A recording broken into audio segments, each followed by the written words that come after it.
Your call, please. Operator, I've been dialing Murray Hill 4-0098 now for the last 3/4 of an hour, and the line is always busy. But I don't see how it could be busy that long. Will you try it for me, please? Murray Hill 4-0098. One moment, please. I don't see how it could be busy all the time. It's my husband's office. He's working late tonight, and I'm alone here in the house. My health is very poor, and I've been feeling so nervous all day. Ringing Murray Hill 4-0098.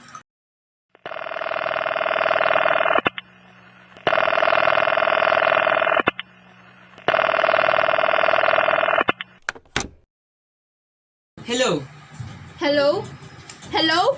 Hello? Hello. Hello. Hello. Hello, George. Yes, sir. Hello? Who's this? What number am I calling, please? We hear from our client. He said that coast is clear for tonight. Yes, sir. Where are you now? In a phone book. Okay, you know the address. At 11 o'clock, the private patrolman goes around to the bar on 2nd Avenue for a beer. Be sure that all lights downstairs are out. There should be only one visible from the street. At 11:15, a subway train crosses the bridge. It makes a noise case her window is open, and she should scream. Oh, hello! What number is this, please? Okay, I understand. Make it quick, as little blood as possible. Our client does not wish to make her suffer long. A knife, okay, sir? Yes, a knife will be okay. And remember, remove the rings and bracelet and the jewelry in the bureau drawer. Our client wishes it to look like simple robbery. Okay, I get. Oh, how awful! How unspeakably!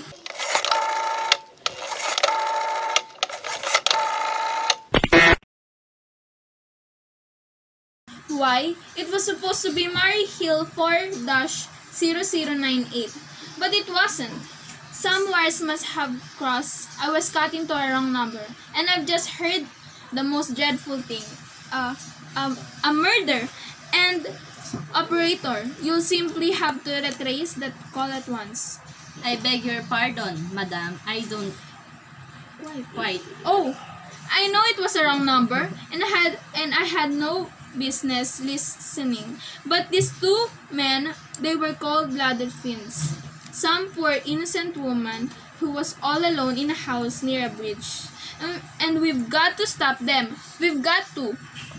What number were you calling, madam? That doesn't matter. This was a wrong number, and you dialed it. And we've got to find out what it was immediately. But, madam, Oh, why are you so stupid? Look, it was obviously a case of some little slip of the finger. I told you to try Murray Hill 4-0098 for me. You dialed it, but your finger must have slipped. And I was connected with some other number, and I could hear them, but they couldn't hear me. Now, I simply failed to see why you couldn't make that same mistake again, on purpose. Why you couldn't try to dial Murray Hill 4-0098 in the same careless sort of way. Murray Hill 4-0098. I will try to get it for you, madam. Thank you. Thank you.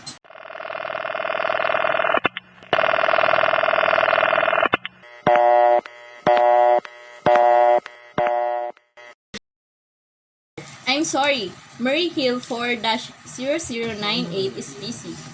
Operator. Yes, madam. You didn't try to get that wrong number at all. I asked explicitly, and all you did was dial correctly. I'm sorry. What number were you calling? Can't you, for once, forget what number I was calling and do something specific? Now, I want to trace that call. It's your civic duty to trace that call and to apprehend those dangerous killers. And if you won't, I will connect you with the chief operator. please.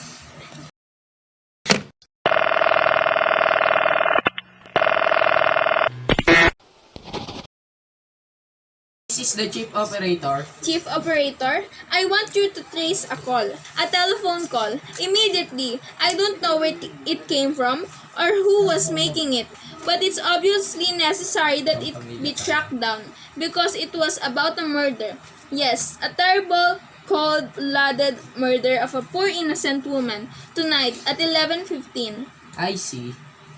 Can you trace it for me? Can you track down those men? It depends, madam. Depends on what? It depends on whether the call is still going on. If it is a live call, we can trace it on the equipment. If it's been disconnected, we can. Disconnected. If the parties stop talking to each other. Oh, but of course, they must have stopped talking to each other by now. That was at least 5 minutes ago, and they didn't sound like the type who would make a long call. Well, I can try tracing it. Now, what is your name, madam? Mrs. Stevenson. Mrs. Albert Stevenson. But listen, And your telephone number? Plaza 4-2295. But if you go on wasting all this time, And what is your reason for wanting this call traced? my reason? Well, for heaven's sake, isn't it obvious? I overheard two men. They are killers. They are planning to murder this woman, and it's a matter for the police. Have you told the police? No, how could I? You're making this check into a private call purely as a private individual. Yes, but meanwhile, Well, Mrs. Stevenson, I seriously doubt whether we could make this check for you. At this time, just on your say so, as a private individual, we'd have to have something more official. oh, for heaven's sake, you mean to tell me I can report a murder without getting tied up in all this red tape? Why, it's perfectly idiotic. Alright, then I will call the police. Ridiculous!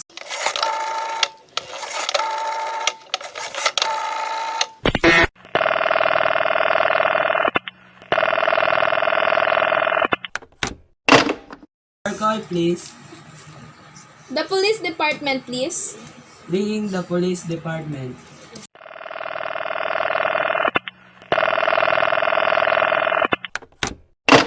Police Department.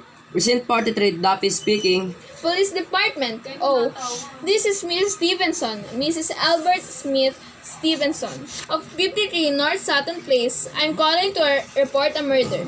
Eh? I mean, the murder hasn't been committed yet. I just overheard plans for it over the telephone, over wrong number that the operator gave me. I've been trying to trace down the call myself. But everybody is so stupid, and I guess in the end, you're the only people who could do anything. Yes, ma'am. It was a perfectly definite murder. I heard their plans distinctly. Two men were talking and they were going to murder some woman at 11:15 tonight. She lived in a house near a bridge. Yes, ma'am. And there was a private patrolman on the street. He was going to go around for a beer on 2nd Avenue. And there was some third man, a client, who was paying to have this poor woman murdered. They were going to take her rings and bracelet and use a knife. Well, it's unnerved me dreadfully. And I'm not well. I see. When was all this, ma'am? About 8 minutes ago. Oh, then you can do something? You do understand. And what is your name, ma'am? Mrs. Stevenson, Mrs. Albert Stevenson. And your address? 53 North Sutton Place. That's near a bridge. The Queensboro Bridge, you know. And we have a private patrolman on our street. And 2nd Avenue. And what was that number you were calling? Murray Hill 4-0098. But that wasn't the number I overheard. I mean, Murray Hill 4-0098 is my husband's office. He's working late tonight and I was trying to reach him to ask him to come home. I'm an invalid, you know, and it's the maid's night off and I hate to be alone, even though he says I'm perfectly safe as long as I have the telephone right beside my bed. Well, We're looking into it, Mrs. Stevenson, and see if we can check it with the telephone company. But the phone company said they couldn't check the call if the parties had stopped talking. I've taken care of that. Oh yes, Personally, I feel you ought to do something far more immediate and drastic than just check the call. What good does checking the call do if they have stopped talking? By the time you track it down, they will already have committed the murder. well, we'll take care of it, lady, don't worry. I'd say the whole thing calls for a search, a complete and thorough search of the whole city. I'm very near a bridge and I'm not far from 2nd Avenue. And I know I'd feel a whole lot better if you sent a radio car to his neighborhood at once. And what makes you think the murder's going to be committed in your neighborhood, ma'am? Oh, I don't know. This coincidence is so horrible. Horrible. 2nd Avenue, the patrolman, the bridge. 2nd Avenue is a long street, ma'am. And do you happen to know how many bridges there are in the city of New York alone? Not to mention Brooklyn, State Island, Queens, and the Bronx. And how do you know there isn't some little house out on Staten Island, on some little 2nd Avenue you've never heard about? How do you know they weren't even talking about the New York at all? But I heard the call on the New York dialing system. How do you know it wasn't a long distance call you overheard? Telephones are funny things. Look, lady. Why don't you look at this? Look at this way. Supposing you had broken it on the telephone call. Supposing you'd got your husband the way you always do. Would this murder have made any difference to you then? I suppose not. But it's so inhuman, so cold-blooded. A lot of murders are committed in this city every day, ma'am. If we could do something to stop them, we would. But a clue of this kind that's so vague, it's much more use to us than no clue at all. But surely, Unless, of course, you have some reason for thinking this call is phony, and that someone may be planning to murder you. me? Oh no, I hardly think so. I mean, why should anybody? I'm all alone all day and night. I see nobody except my maid Eloise. She's a big 200-pounder. She's too lazy to bring up my breakfast tray, and the only other person is my husband Albert. He's crazy about me, adores me, waits on me hand and foot. He scarcely left my side since I took sick 12 years ago. Well, then there's nothing for you to worry about, is there? And now, if you'll just leave the rest to us. But what will you do? It's so late. It's nearly 11 o'clock. We'll take care of it, lady. Will you broadcast it all over the city and send out squads and warn your radio cars to watch out, especially in suspicious neighborhoods like me? Lady, I said we'd take care of it. Just now, I've got a couple of other matters here on my desk that require my immediate. Oh! Idiot!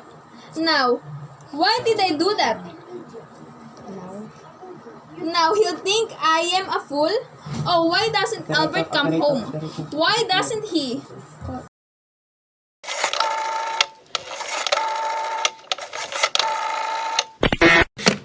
Your call, please. Operator, for heaven's sake, will you ring that Murray Hill 4-0098 again? I can't think what's keeping him so long. Ringing Murray Hill 4-0098.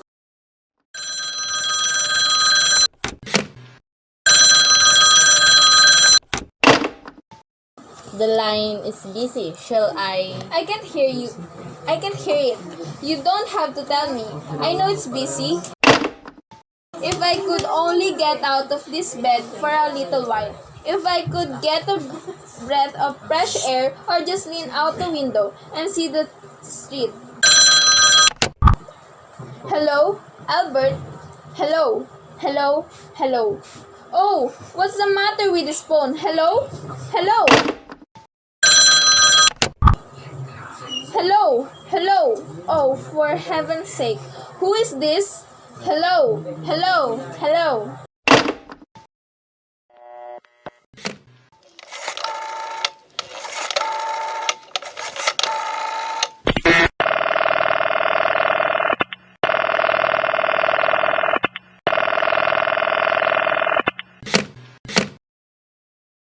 Hello, operator. I don't know what's the matter with this telephone tonight, but it's positively driving me crazy. I've never seen such inefficient, miserable service.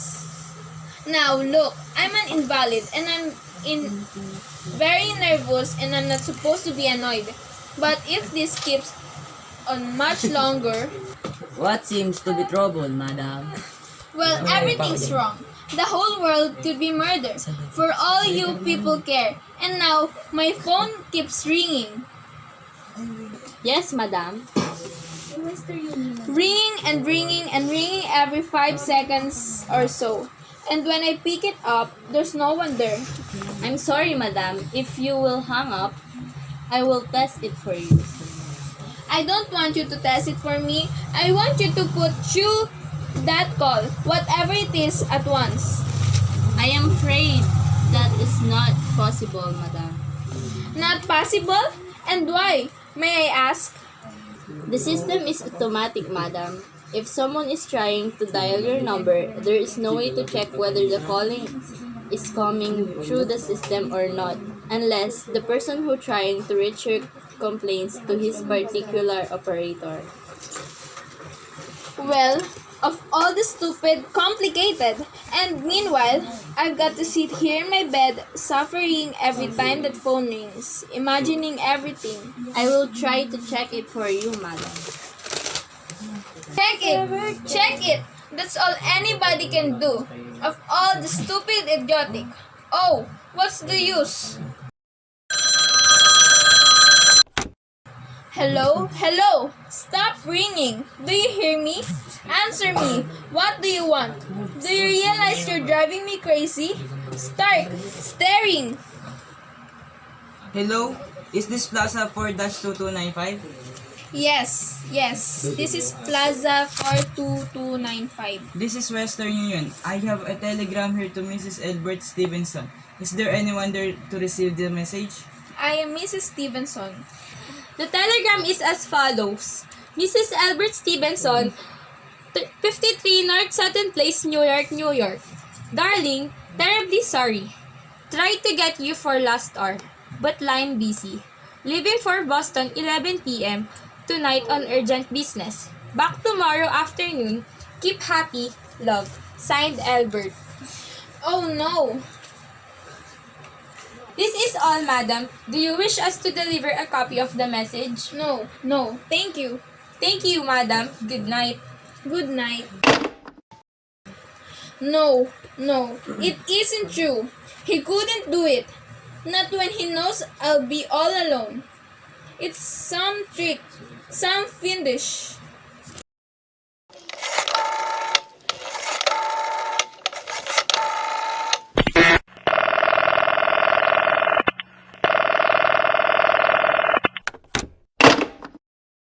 Your call, please.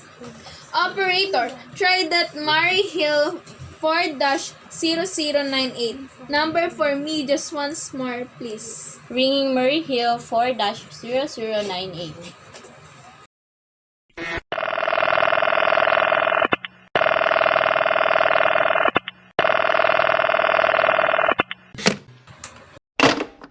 He's gone.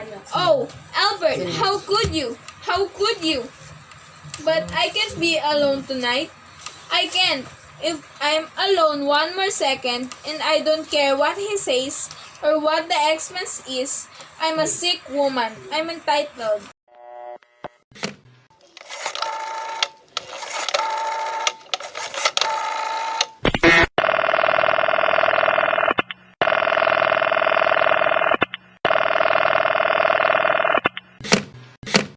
This is information. I want the telephone number of Hensley Hospital. Hensley Hospital. Do you have the address, madam? No, it's somewhere in the 70s, though it's a very small private and exclusive hospital where I had my appendix out 2 years ago. Hensley, Henc. 1 moment, please. Please, hurry! And please, what is the time? What I do not know, madam. You may find out the time by dialing Meridian 7-1212. Oh, for heaven's sake! Couldn't you? The number Hensley Hospital is Butterfield 7-0105, madam. Butterfield 7-0105.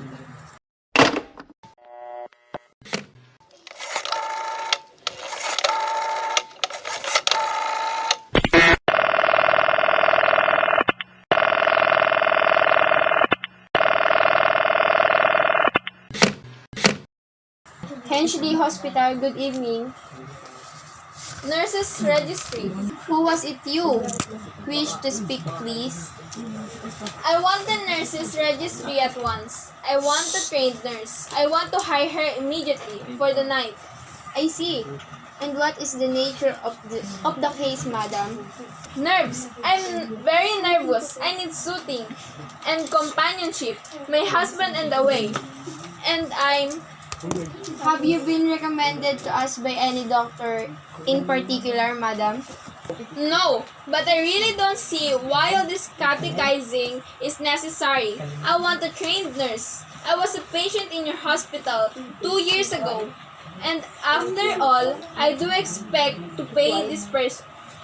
We quite understand that, madam, but registered nurses are very scarce just now, and our superintendent has asked us to send people out only on cases where the physician in charge feels it is absolutely necessary.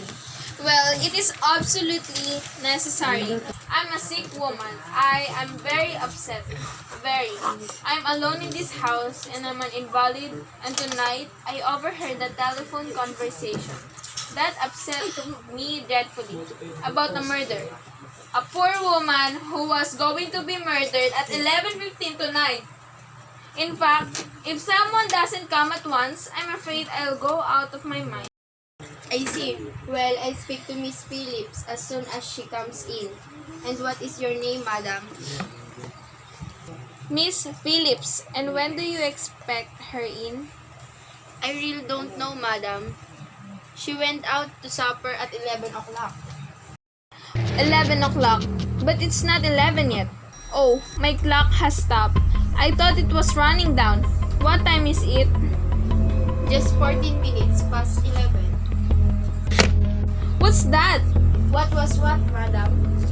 That clicked just now in my own telephone, as though someone had lifted the receiver of the hook of the extension phone downstairs. I didn't hear it, madam. Now, about this. But I did. There's someone in this house, someone downstairs in the kitchen, and they are listening to me now. I won't pick it up. I won't let them hear me. I'll be quiet and they will think. But if I don't call someone now, while they are still down, there will be no time. Your call, please. Operator, I'm in desperate trouble. I cannot hear you, madam. Please speak louder. I don't dare. There's someone listening. Can you hear me now?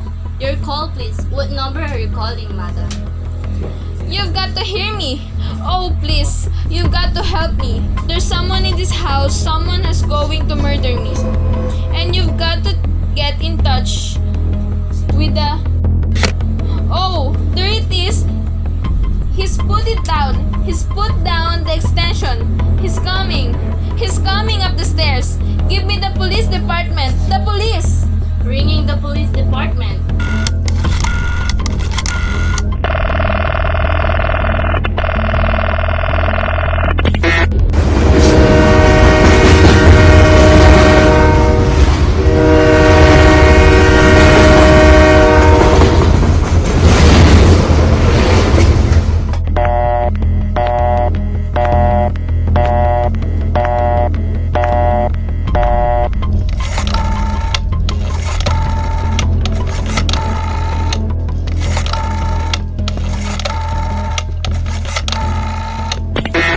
Police Department, Precinct 43, Dappy speaking. Police Department, Dappy speaking. Sorry, wrong number.